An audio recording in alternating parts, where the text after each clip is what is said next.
Also die Garpe. Oder was seht ihr?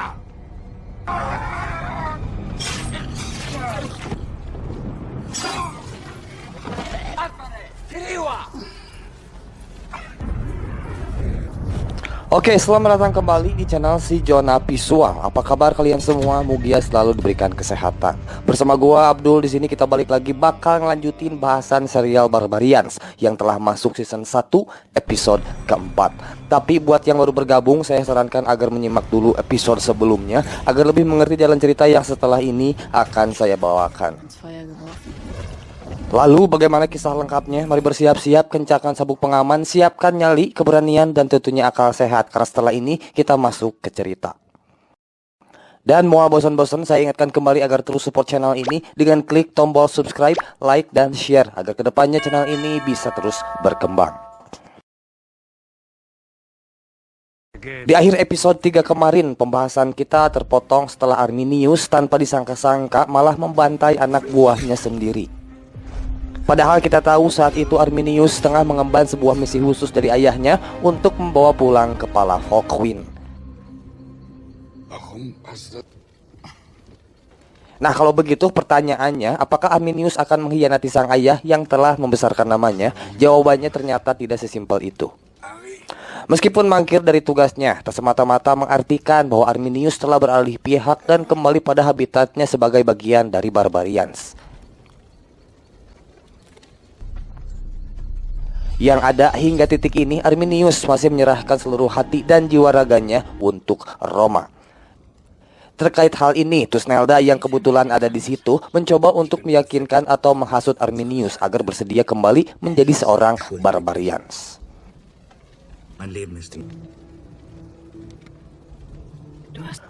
Walau dibegitukan, tetap saja Arminius tak berubah pikiran dan kukuh pada pendiriannya.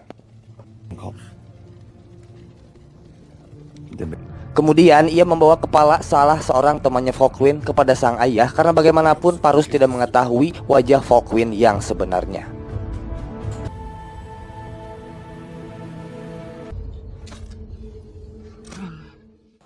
Ngomong-ngomong soal Parus, saat itu ia sedang mendengar keluhan dari Segimer yang merasa keberatan dengan kebijakan Parus. Dalam hal ini, Parus menilai bahwa Segimer sudah tak becus lagi untuk menjadi seorang pemimpin. Maka ia pun memberikan tawaran sulit kepada Segimer untuk menurunkan titelnya sebagai kepala suku kepada putranya sendiri, yaitu Arminius.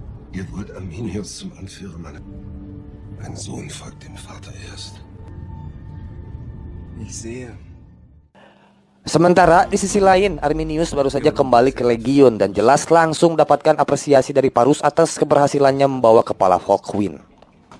Padahal Parus tak tahu kalau seonggok kepala itu bukanlah Hawkwind, melainkan orang lain. Nah, dengan ini sebenarnya Arminius berharap kalau dirinya bisa diberangkatkan oleh sang ayah untuk bertugas di wilayah lain selain Germania. Tapi faktanya tak demikian karena ternyata Parus sendiri berkeinginan agar Arminius bertransformasi jadi seorang kepala suku sekaligus suku Toroma menggantikan posisi ayah kandungnya, yaitu Segimer. Tentu hal ini tak seperti apa yang selama ini menjadi cita-cita seorang Arminius. Karena sebenarnya ia sangat ingin menjadi kesatria Roma yang dapat menjadi pendamping Kaisar Augustus.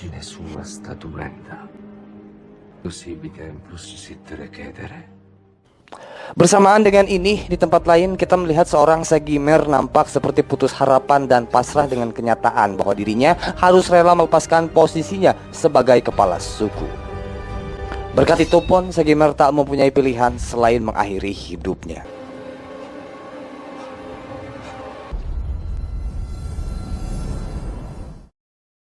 Berita soal kematian Segimer rupanya tak lama langsung sampai ke telinga para penduduk desa suku Cherusci.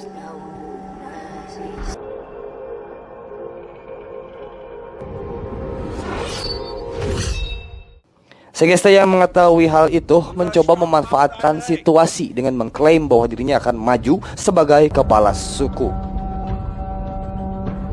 Maka dengan maksud memikat dan mengambil kepercayaan para penduduk desa, sore itu Segeste mengundang para penduduk ke aulanya untuk sekedar berpesta pora. Über euren Feuern wird immer eine Speise.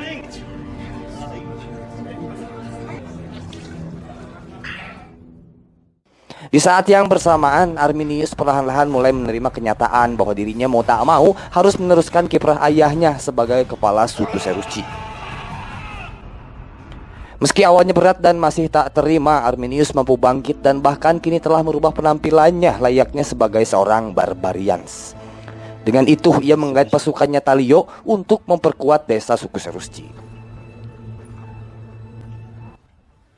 Tapi ternyata bukan hanya itu tujuan utamanya, karena dibalik itu Arminius diam-diam mulai mempertimbangkan untuk memberontak kepada Roma. Entah apa yang mendasari hal ini, yang pasti Arminius telah menghasut seorang Talio untuk memberontak bersama dirinya. Wie kommst du darauf? Die Römer spielen uns ihre Freundschaft nur vor. Bist du es, der mir eine Meuterei vorschlägt?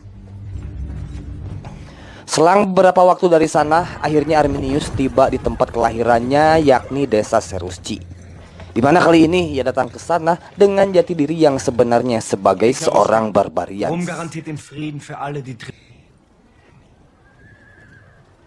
Tentu kedatangan Arminius merupakan sebuah berita buruk bagi seorang Segeste. Mengapa demikian? Karena belum lama ia menjabat sebagai pemimpin, harus lengser saat itu juga. Apalagi ia tahu sendiri kalau Arminius berada di bawah tanggung jawab seorang Parus. Ich bin der Sohn des Segemer. Ich werde euer neuer Rex sein. Sementara di sisi lain kita belum mengetahui kelanjutan dari ambisi seorang Volkwin dan Tusnelda yang masih berusaha keras untuk bisa memberontak kepada bangsa Roma.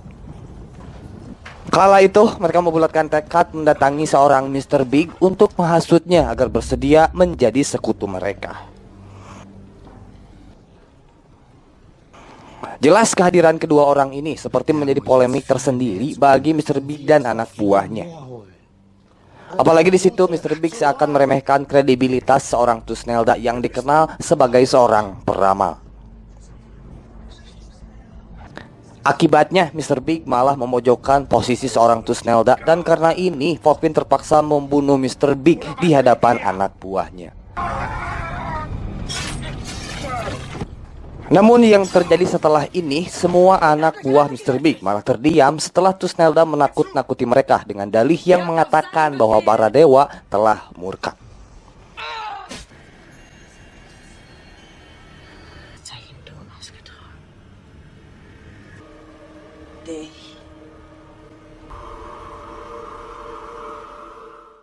Dengan begitu, setidaknya kini Volkwin telah mendapatkan dukungan dan tinggal bagaimana dirinya mampu menghasut suku-suku lain untuk terlibat ke dalam ambisi besarnya.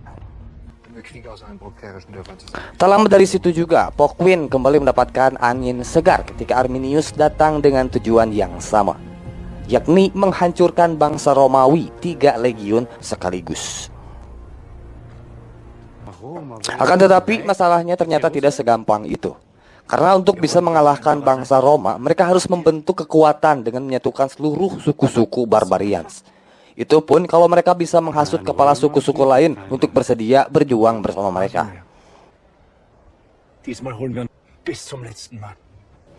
Ditambah lagi, kepala suku-suku lain tak semudah itu mau berjuang bersama Arminius yang mereka ketahui sebagai bagian dari Roma. Maka terpintaslah sebuah ide dari seorang Arminius, yakni pernikahan antara dirinya dengan Tusnelda.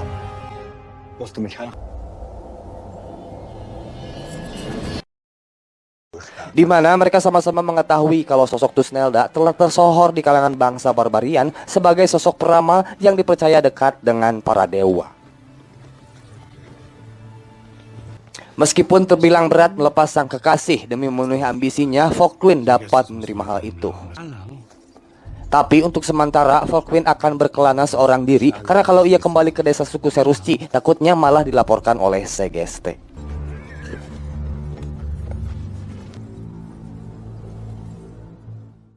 Singkat cerita, Arminius dan Tusnelda telah kembali ke desa Serusci dan tak menunggu waktu lama mereka langsung menggelar upacara pernikahan. Benar saja, banyak kepala suku-suku lain hadir di upacara pernikahan mereka sampai menyambut baik kehadiran Arminius.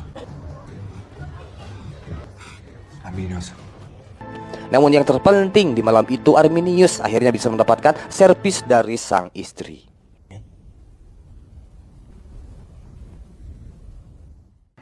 Lain halnya dengan Arminius, Fochlin malah mendapatkan nasib sial ketika dirinya ditangkap oleh tentara Roma yang sedang berpatroli. Karena memberikan perlawanan, seketika Fochlin malah dihajar dan bahkan salah satu teman Fochlin dengan kejamnya dibakar di perapian.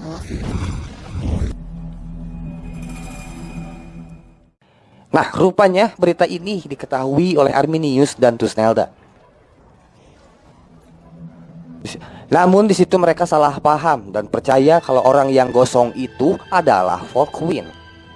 Padahal kenyataannya saat ini Fochlin sudah dibawa ke Legiun Roma untuk dijadikan seorang budak.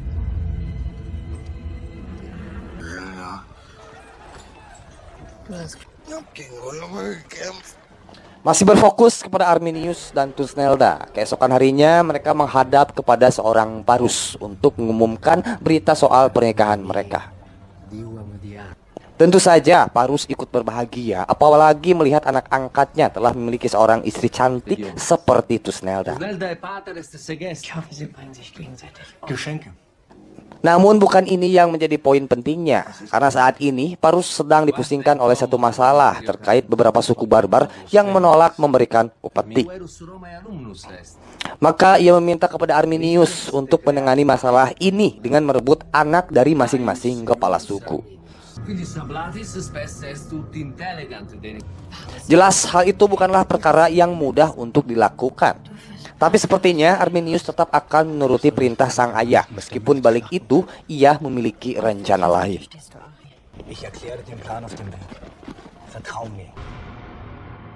Satu persatu ia masuk ke desa suku barbar untuk merebut anak-anak mereka sesuai dengan perintah sang ayah. Tentu saja dalam hal ini para kepala suku merasa keberatan dan terpaksa, namun mereka tak bisa melawan karena takut dengan konsekuensinya.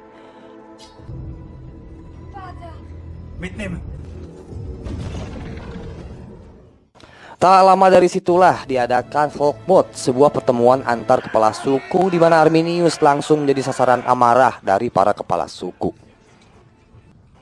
Namun Arminius tak gentar karena di balik itu ia masih menyimpan opininya terkait apa yang sebelumnya ia lakukan terhadap mereka. Disinilah momen di mana Arminius mengumumkan alasannya mengapa ia tega merebut anak-anak mereka. Dengan berkata bahwa kalian tak cukup memiliki keberanian dan hanya berdiam diri saja melihat putra-putra kalian sendiri direbut seenaknya oleh bangsa Roma. Semua itu dapat berakhir saat ini juga apabila semuanya bersatu, menyatukan kekuatan dan melawan. Terlepas dari itu, anak-anak mereka sebenarnya masih selamat dan tak diserahkan kepada Roma.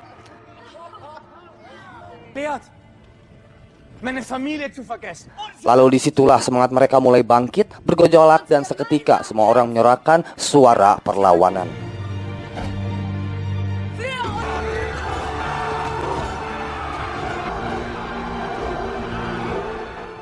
Kendati demikian, mereka harus berpikir keras bagaimana caranya mengalahkan 3 legiun Roma yang memiliki sekitar 14 sampai 16 ribu personil.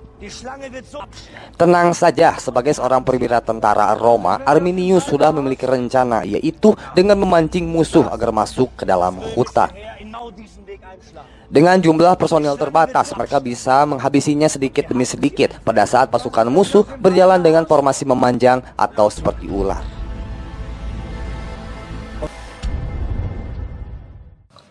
Oke, kita lepas dulu soal pembahasan persatuan suku barbarian. Di tempat lain, Segeste yang kini sedang begalau mulai curiga kalau sebenarnya Fochlin masih hidup. Bahkan kalau benar, ia berencana akan memberitahukan Parus terkait hal ini, termasuk rencana pemberontakan suku barbarians bahwa Arminius telah berbohong. Sementara Arminius sendiri saat ini sedang menghadiri sebuah pertemuan bersama para pejabat Roma termasuk Parus. Nah, di sini Arminius mulai beraksi untuk menggiring sang ayah ke dalam rencana yang telah ia terencanakan. Di mana ia berkata kalau sebagian besar suku barbar menolak menyerahkan putra-putra mereka dan malah terindikasi tindakan pemberontakan besar-besaran. Supaya mencegah hal ini menjadi semakin membesar, Arminius menyarankan untuk turun langsung ke lapangan dengan menerjunkan pasukan besar Roma ke sebuah jalur yang nantinya akan dipandu langsung oleh dirinya. Meskipun seorang Tabunus, jenderal tentara Roma, tak sependapat dengan hal ini, Parus sendiri cenderung menyetujui saran yang diberikan oleh Arminius. Namun tiba-tiba pembicaraan mereka terpotong ketika dari luar ruangan Segeste membuat keributan hingga membuat seorang Parus penasaran. Setelah diperbolehkan bicara, Segeste mengungkapkan bahwa pria yang bernama Arminius ini berencana akan mengkhianati Roma. Dieser Mann, den ihr Arminius nennt. Lalu seperti apakah reaksi seorang Parus menanggapi opini Segeste dan apakah kebohongan Arminius akan terbongkar? Tentu saja semua ini akan terjawab di episode selanjutnya. Oke, segitu dulu untuk episode ini dan buat yang penasaran tunggu kami di video berikutnya. Terima kasih telah nyimak video ini sampai akhir. Kami Jonah Visual pamit undur diri. Assalamualaikum warahmatullahi wabarakatuh.